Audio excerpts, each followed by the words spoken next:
تشکر. خانم شبنم خدایداد سوال دارن.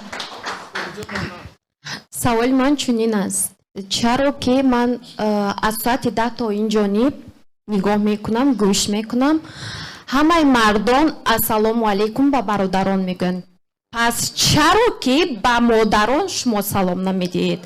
قدر زن رو چرا که احترام نمیکنید؟ ما زنهانی حقوق خود را داریم کو؟ زن مادر رو برای چی سلام نمیدهید؟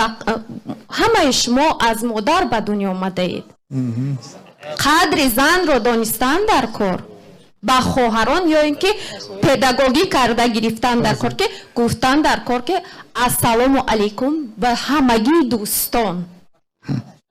در اینجا هم برادر داخل می شود و هم مادر. تشکر زیاد. سلامت بشه. سلامت بشه. و ایشون هم چطور میخوان سوال داشته باشن؟ سوال جواب نه، فقط من حداقل خودم همدیاران گفتم، ولی اگر سید عمر حسینی خداوند آزادش کند وقتی که خواهر ظرفا شکایت کرد، همین شکایت شما را در یک جلسه حزب در انجمن سید عمر گفت که هر کسی در این مبارزه در پهلوی ما هست، او دیگر زن هست، مرد هست، اون مرد است. ما وقتی برادر میشه حالا ما دیگه گوگو وقتی که برادران میگه منظور که همه دیگه مردانوار در مبارزه هستن دیگه، اینجا بجنس رفت دادن. خب سلام علیکم خواهران عزیز، این من برادر نمیگیریم یک میشه. خب